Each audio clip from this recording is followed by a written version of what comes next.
तुम्हाला जर कॉपरेशन मिळालं पाहिजे असेल, लोकांकडनं सगळं चांगलं पाहिजे असेल, तर लोकांबद्दल चांगलं चिंतन केलं पाहिजे. महत्त्वाचा विषय हा. लोकांना वाटतं याच्यात काय महत्त्व आहे याच्यामध्ये. तुम्ही लोकांबद्दल कोणाबद्दलही जेव्हा शुभचिंतन करता, त्याच्याबद्दल शुभ इच्छा करता, मनापासून करता, तर तुमचं आणि त्याचं नातं सुंदर होतं. तुम्ही म्हणा असं कसं होतं? कारण आपण इंटरनली बी कनेक्टेड आहोत आणि एक्सटर्नली सुद्धा कनेक्टेड आहोत. आपल्या कंपनीमधल्या प्रत्येकाशी आपण एक्सटर्नली कनेक्टेड आहोत, म्हणून बाहेर काय बोलतो असं आपण करतो सगळ्यांना. आत काय बोलतो याला खूप महत्व आहे. बाहेरून आपण गोडच बोलतो. बॉसला काय बोलणार आपण? बॉसला आल्यानंतर साहेब साहेब करून आपण फिरतो सगळ्यांकडे. बॉसला वाटतं किती गुणी. तुमच्या आतमध्ये काय आहे याला खूप महत्त्वाचं आहे, लक्षात ठेवा. आणि ते बॉसला पण कळतं, कारण तुम्ही इंटरकनेक्टेड आहात. लक्षात ठेवा, प्रत्येक जण आपण इथे बसलेला आहे ना, हा इंटरकनेक्टेड आहोत. का? कारण प्रत्येकामध्ये तोच ईश्वर वास करतोय. मी त्या स्पिरिच्युअलमध्ये जात नाही, पण तोच ईश्वर आपल्या प्रत्येकामध्ये वास करतोय. म्हणून अंतर्मन लेवलला आपण सगळे एकमेकांना कनेक्टेड आहोत. म्हणून आपल्या मनामध्ये जे व्हायब्रेशन्स येतात विचारांचे, हे व्हायब्रेशन्स त्याच्यापर्यंत पोचतात. तू ज्याचं स्मरण करशील आणि ज्याचे विचार करशील, ते विचार व्हायब्रेशन्स त्याच्या मनामध्ये असं उठतात. तुम्हाला हे माहिती आहे? इवन ॲनिमल जर समोर आला कुठलाही, आमच्याकडे असं झालेलं आहे. एका अजगराने आमच्या एका नामधारकांना जवळजवळ विळखा घालता होता. त्याला काय करायचं सुचेना. तो समोर उभा राहून तेव्हा ईश्वर सर्वांना चांगली बुद्धी दे असं प्रार्थना म्हणत राहिला. तो वेटोळ काढून निघून गेला. तुमच्या समोर वाघ सिंह आले आणि तुम्ही जर त्याला चांगलं मनापासून म्हटलं, नमस्कार केला, तो निघून जाईल. प्रयत्न करू नका. तुमची इच्छा कमी पडली तर प्रॉब्लेम होईल. सांगायचं मतलब काय? तुमच्या मनामध्ये जे विचार येणार, बघा मी सायंटिफिक सांगतोय, जे विचार येतात त्याला व्हायब्रेशन्स असतात. विचार ही शक्ती आहे. आपण म्हणतो ना विचार शक्ती, कल्पना शक्ती, भावना शक्ती. ह्या शक्तीला व्हायब्रेशन्स असतात आणि ही व्हायब्रेशन्स त्याच्यापर्यंत पोचतात. हे लक्षात ठेवा. विचाराचं महत्त्व खूप आहे. हे विचारांचं व्हायब्रेशन त्याच्यापर्यंत पोचतं आणि ह्या विचारांच्या व्हायब्रेशनप्रमाणे बाकीच्या गोष्टी आपल्याकडे अट्रॅक्ट होतात. आता जे लॉ ऑफ अट्रॅक्शन म्हणतायत, लॉ ऑफ अट्रॅक्शन म्हणजे काय असतं? आपली जी फ्रिक्वेन्सी आहे त्याला मॅचिंग फ्रिक्वेन्सी तुमच्याकडे जवळ येणार. आपली फ्रिक्वेन्सी जर उच्च फ्रिक्वेन्सी असेल, हाय फ्रिक्वेन्सी असेल, तर तुम्हाला हाय फ्रिक्वेन्सी म्हणजे सुखाच्या गोष्टी, चांगले माणसं सगळी तुमच्या जवळ येतील. आणि तुमचं एकमेकाबद्दल जर विचार चांगले असतील तर आहे ती जवळची माणसं पण तुमच्याशी चांगली वागायला लागतील आपोआप. कारण आतून आपण त्यांना कनेक्ट झालेलो असतो. आतून आपले विचार, आपली इच्छा, आपले त्याच्याबद्दलचे भाव त्याच्यापर्यंत पोचतात आणि तो आतून तुम्हाला बाहेरून रिस्पॉन्स देतो आपोआप, कारण त्याला आतमध्ये ते पोचलेले असतात. समजलं ना? म्हणून आपण प्रत्येकाबद्दल जर चिंतन चांगलं केलं, आपल्याकडे काय माहिती, आपण अनिष्ट चिंतन करत बघतो. प्रत्येकाचं कसं म्हणजे तो खूप माजलेला आहे, त्याला ती वाट लागली पाहिजे त्याची, असंच आपण चिंतन करतो. कशाला करायचं आपण? कोणाची वाट लागून तुमचा काय फायदा होत नसतो. होऊ दे ना, त्याचं पण भलं होऊ दे ना, त्याचं पण चांगलं होऊ दे ना, म्हणा ना, काय बिघडतं? पण ते म्हणायला पण तयार नसतात. आता तुम्हाला एक गंमत सांगतो. माझ्याकडे एक बाई आली, मला काउन्सिलिंगकडे भरपूर चालू असतं माझं काउन्सिलिंग. एक बाई मला येऊन सांगते काय, हां तुम्ही म्हणता तसं मी देवा त्यांचं भलं कर, देवा. आम्ही नेहमी सांगतो वेल विशिंग स्ट्रॅटेजी. वेल विशिंग स्ट्रॅटेजी म्हणजे काय? प्रत्येकाबद्दल भलं म्हणत राहायचं. मग त्याच्याकडे आम्ही एक काही वाक्य देतो, कारण काय म्हणायचं कळत नाही लोकांना. मग आम्ही म्हणतो देवाचं भलं कर, देवाचं कल्याण कर, देवाचा संसार सुखाचा कर, देवाची भरभराट होते, असं मी सांगतो. 4 वाक्य का म्हणायचं? एका वाक्यात पण चालेल, देवाचं भलं कर म्हटलं चालेल, पण 4 वाक्य म्हटलं की जरा आणखीन भाव चांगला होतो. एका वाक्यात होत नाही ना, देवाचं भलं कर, देवाचं केलं मजा येत नाही. जरा 2-4 वाक्य म्हटलं की थोडासा भाव निर्माण होऊ शकतो. एक काय म्हणतात इच्छा नीट आपली पोचू शकते त्यावेळी. तर तिला मी हे सांगितलं होतं, तर तिने मला सांगितलं, म्हटलं आता म्हणे सासूची माझं पटतच नाही, पण तुम्ही म्हणता तसं मी 6 महिने करून बघितले, 6 महिने की 3 महिने लक्षात नाही माझ्या, की मी हे म्हणते आहे पण काहीच परिणाम होत नाही. मला संशय आला, म्हटलं इथं कसा परिणाम होत नाही, एवढी सासू वाईट आहे. तर मी त्याला म्हटलं की तू काय म्हणते सांग म्हणून. ती म्हणली मी म्हणते सासू लांब जाऊ दे. तुला मी हे वाक्य टाकायला सांगितलं होतं का? नाही, लांब गेले की प्रश्न मिटला ना माझा. अगं पण तुझा प्रश्न मी मिटवतोय ना, ती लांब जाऊ दे का म्हणतो, म्हणजे तुम्ही निगेटिव्हच तिच्यापुढे देता, मग कसं होणार तुम्हाला. म्हणून प्रत्येक जण आपलं काहीतरी ऍड करायला बघतो, कारण त्याला जास्त मोठं औषध पाहिजे असतं. मी तुम्हाला सांगतो, सासू असू दे किती खास्ट असू दे, बॉस किती खास्ट असू दे, तुम्ही त्याच्याबद्दल मनापासून शुभचिंतन करा, मनापासून करून बघा. आणि आमचं 100% गॅरंटी, आम्ही असं सांगत नाही की होईल बघा असं नाही, 100% गॅरंटी. तुम्ही फक्त मनापासून कोणाला एकाला पकडा, तुम्हाला जे पाहिजे ते, सासू पाहिजे तर सासू पकडा, सासूला जरा वेळ लागेल खास्ट असेल तर, पण होणार नक्की, होणार आहे नक्की. म्हणून तुम्हाला ज्या माणसांबद्दल प्रॉब्लेम आहे त्या माणसाचं मनापासून आपण, आणि जनरली बॉसबद्दल प्रॉब्लेम असतोच, बॉसला काय कळतंय, हा एक सगळ्यांचा एक मस्त हे असतो. म्हणून बॉसबद्दल, आपल्या सहकाऱ्यांबद्दल, सगळ्यांबद्दल मनामध्ये जर आपण शुभेच्छा व्यक्त केल्या, शुभचिंतन केलं त्यांच्याबद्दल, ह्याला काय वेळ लागत नाही. कोणी, आम्ही नेहमी सांगतो, कोणी दिसलं ना की मनातल्या मनात म्हणा देवा याचं भलं कर, वेळ नसेल तर एकच वाक्य तरी म्हण, किंवा सगळ्यात बेस्ट म्हणजे देवाची भरभराट होऊ दे.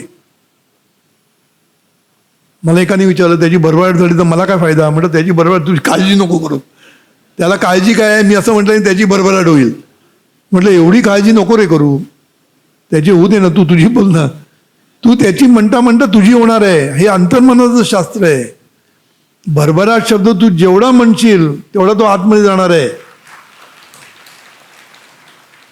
भरभराट ही प्रत्येकाला गरज आहे, प्रत्येकाला असं वाटतं आपली भरभराट व्हावी.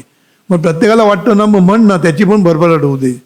थोडंसं मन मोठं कर ना, काय बिघडतं. आपलं मन एवढं संकुचित झालं की मी आणि माझं याच्याशी मला काय दिसत नाही, असं नका करू. थोडंसं व्यापक करा. मन जेवढं व्यापक होईल ना तेवढं शुद्ध होऊन जाईल ते, आणि शुद्ध झालं ना की सगळ्या गोष्टी अट्रॅक्ट होतात तुमच्याकडे.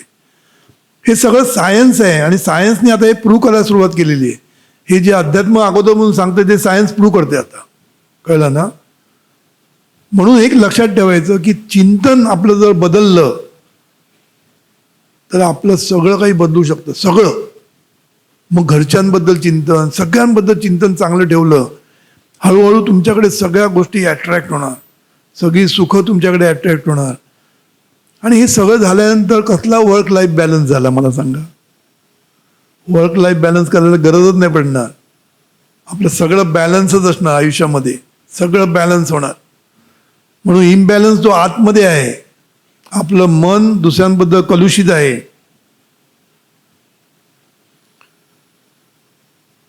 त्यामुळे हे मन शुद्ध करणं हे खूप महत्वाचं आहे. मन शुद्ध करणं, जेवढं शुद्ध मन तेवढं it is like a magnet. Magnet कसं सगळ्या गोष्टी अट्रॅक्ट करतं, तसं हे मॅग्नेट आहे, लक्षात ठेवा. म्हणून आपलं मन शुद्ध करून आपल्याला तोटा काय आहे, दुसऱ्यांचं भलं म्हणून आपल्याला काय तोटा आहे का? काही तोटा नाही. लोकांना भीती वाटते मी त्याचं भलं म्हटलं तर भलं होईल म्हणून, असं काय होत नाही. त्याचं भलं होण्यासाठी त्याला प्रयत्न केले पाहिजे, त्याची भरभराट होण्यासाठी त्यांनी काम केलं पाहिजे, त्यांनी प्रयत्न केलं पाहिजे. तू नुसतं इच्छा करून होत नाही ना. नाही तर काय पाहिजे होतं, आपण दिवाळीला सगळ्यांना शुभेच्छा देतो, द्यायचं म्हणून देतो का, त्याचं इंटरेस्ट असतो नाही. हॅपी दिवाळी, हॅपी दिवाळी एवढं म्हणजे एक स्टाईल म्हणून मारतो आपण, मनापासून असं म्हणतच नसतो आपलं, समजलं ना. म्हणून एक लक्षात ठेवायचं की आपलं शुभचिंतन, म्हणून गॉसिपिंग ह्या गोष्टी आपण सोडून द्यायच्या. ह्या गॉसिपिंगमध्ये आपण पडायचं नाही. गॉसिपिंग इथं खूप मोठं दुष्कर्म आहे, लक्षात ठेव. गॉसिपिंग म्हणजे अन्याय करतो आपण कोणावर तरी, काही माहीत नसल्याशिवाय आपण त्याचं गॉसिपिंग करत असतो. त्याचं आपण काय म्हणतात त्याला, त्याची वाट लागू शकते, त्याच्यामध्ये अन्याय होऊ शकतो त्याच्यावर. म्हणून आपण कोणावर अन्याय करायचा नाही. अन्याय करणं म्हणजे आपलं दुष्कर्म आहे. आपल्याला माहीत नाही ना, मग बोलायचं नाही आपण कोणाबद्दलही, कारण आपल्याला काहीच माहीत नसतं. आपल्याला जे माहीत असतं ते अर्धवट माहीत असतं. आणि हा अनुभव मला काय येतो सांगा, माझ्याकडे दोघेही येतात ना, बायको पण प्रॉब्लेम घेऊन येते, नवरा पण येतो, सासू पण येते, सून पण येते. त्यामुळे मला सगळ्यांची बाजू मला दिसत असते. म्हणजे मी असं वरच्या लेवलला असतो, मला सगळं दिसत असतं सगळ्यांचं. आणि तेव्हा मला कळतं की कुठेतरी गैरसमज चाललेला आहे, कुठेतरी अपेक्षेमध्ये प्रॉब्लेम झालेला आहे, कुठेतरी गैरसमज झालेले आहेत. म्हणून लक्षात ठेवा की सगळ्या गोष्टी गैरसमजाने होत असतात. म्हणून गॉसिपिंग बंद केलं पाहिजे. आपण गॉसिपिंग होतच कामा नाही कधीच. कुठल्या गॉसिपिंगमध्ये आपण भाग नाही घ्यायचा. आपण अलिप्तपणे बसून राहायचं, कारण बाहेर पण पडता येत नाही ना कधी कधी. पण आपण अलिप्त राहायचं, भलं करतं म्हणत राहायचं, देवांचं भलं होते सर्वांचं. आपण म्हणत राहायचं, आपण त्याच्यापासून अलिप्त राहायचं. आपण त्याच्यामध्ये भाग घ्यायची गरज नाही. जेवढा भाग घेईल ना तेवढं तुम्ही प्रॉब्लेम तुम्ही लक्षात ठेवायचं. हे चिंतन आहे ना, हे चिंतन तुमचं वाट लावते. लक्षात ठेवा, हे चिंतन म्हणजे ऑफिसमध्येच फक्त नाही, घरामध्ये सुद्धा आपण एकमेकांबद्दल चांगलं चिंतन केलं पाहिजे. थेरडा आलाय जेवायला असं म्हणू नका, मामनजी आले म्हणा. आणि मामनजी आणि सासू चांगली नसेल तर निदान काय म्हणतात, चांगलं चिंतन करायला सुरुवात करा, ते पण बदलतील. शेवटी काय माहिती आहे, तुम्ही काय कर्म करतात ना त्याच्यावर तुम्हाला रिॲक्शन मिळते. कर्माची रिॲक्शन मिळत असते आपल्या. हा निसर्गाचा नियम आहे की तुम्ही कर्म केलं की तुम्हाला फळ मिळणारच. मग कर्म करताना सावध राहा, साधी गोष्ट आहे. सावध राहणं गरजेचं आहे ना. कर्म करताना तुम्ही कर्म करणार आणि मग पश्चाताप करणार, अरे रे मी असं करायला नको होतं. कर्म करण्याच्या अगोदर सावध राहा. कर्म करण्याच्या अगोदर विचार कर, करू की नको करू, हा विचार करून कर. मग बघा कसं होईल, ते जीवन जगता येईल तुम्हाला. वर्क आणि फॅमिली हे लाईफ आपल्याला बॅलन्स चांगलं करता येतं. ह्याच्यासाठी थोडंसं शहाणपण, थोडंसं शुभचिंतन, सगळ्याबद्दल सर्वांबद्दल चिंतन चांगलंच करण्याची सवय लावून घ्या. सवय, it should become a habit. समजलं ना. हॅबिट करायची म्हणजे काय, आम्ही साध्या गोष्टी सांगतो, मोठमोठ्या गोष्टी सांगत नाही. देवा याचं भलं कर. ज्याला जेव्हा जेव्हा तुम्ही जाता ऑफिसमध्ये, बॉस समोरून दिसला की आपण नुसतं स्माईल देतो की नाही, मनातल्या मनात मला देवाचं भरभराट होते, देवाचं भलं होते, म्हणा ना, काय बिघडलं, बरोबर की नाही. असं म्हणून बघा तुम्ही काय होतं ते. हे शुभचिंतनाचं महत्व आहे ना, इतकं आहे ना, म्हणजे मला असं इतकं ते पटलेलं आहे ना की तुम्ही नुसतं शुभचिंतन करून सुद्धा आयुष्यातले कितीतरी प्रॉब्लेम सॉल्व्ह होतील तुमचे. नाहीतर मनामध्ये एवढं सुरू होणार संघर्ष, मनामध्ये चिंता, काळजी, द्वेष, मत्सर, हे कंपॅरिझन मोडमध्ये आपण इतके अडकलेलो आहोत की त्याच्यामुळे द्वेष आणि मत्सर चालूच असतो आपला. आणि या सगळे विकार आहेत ना, हे द्वेष, मत्सर आणि काय काय चिंता, काळजी, हे सगळे विकार आहेत ना, हे विकार आपल्या शरीराला पण वाट लावून टाकतात, शरीराची, आणि आपली परिस्थिती पण बिकट करून टाकतात. कारण कुठलाही विचार आहे ना, एका बाजूने आपल्या शरीराला त्रास देत असतो. लक्षात ठेवा, कुठलाही भावना, कुठलीही इमोशन इमिजिएटली अफेक्ट करते. आपल्या आतमधल्या केमिकल रिॲक्शन्स बदलतात, हार्मोन्स बदलतात, प्रॉब्लेम होतो सगळा फक्त तुमच्या विचारांनी. माइंड इज सुप्रीम, लक्षात ठेवायचं. Mind controls all your internal actions. Processing जे चाललंय आतमध्ये, हे सगळं चाललंय जे माइंडच्या गायडन्सने चाललेलं असतं. माइंडमध्ये विचार चांगले आले, भावना चांगल्या आल्या, यातले सेल नाचत असतात. बिलियन्स ऑफ सेल्स आहेत ना, ते नाचतात इन सिम्फनी. सिम्फनी म्हणजे काय, ऑर्केस्ट्रामध्ये कसे प्रत्येक वाद्य सुरामध्ये वागतच असतं. तेव्हा कसं होतं, गाणं कसं सुंदर होतं की नाही, तसं प्रत्येक सेल सुरामध्ये नाचत असतो. आणि मग काय होतं, एक सुंदर सिम्फनी आपल्या लाईफमध्ये येते, हार्मनी लाईफमध्ये येते. हे सगळं प्रॅक्टिकल आहे, रिझल्ट ओरिएंटेड आहे. Result is sure. फक्त तुम्ही नीट केलं पाहिजे, सांगितल्याप्रमाणे. चेंज करू नका त्याच्यामध्ये. मगाशी सांगितलं चेंज नका करू, कारण कधी कधी आपलं डोकं लावतात आणि चेंज करतात त्याच्यामध्ये. नका करू तसं, सांगितलं तसंच करा. असो, हे सगळं जर तुम्ही केलं तर वर्क लाईफ बॅलन्सचा प्रश्नच येणार नाही. वर्क लाईफ विल बी सुंदर, एकदम हॅपी, हेल्दी, म्हणून एकच गोष्ट सांगतो की healthy mind will give you everything, health, wealth, peace and prosperity. Healthy mind. आणि हेल्दी माइंड म्हणजे मी तुम्हाला सांगितलं असं शुद्ध मन. आणि शुद्ध मनामध्ये काय करायचं आहे, दोनच गोष्टी सांगितल्या, खूप काय सांगितलेलं नाही, पण एवढं केलं तरी तुमचं मन शुद्ध होईल आणि everything will be attracted in your life. Peace, prosperity, health, wealth, everything will come.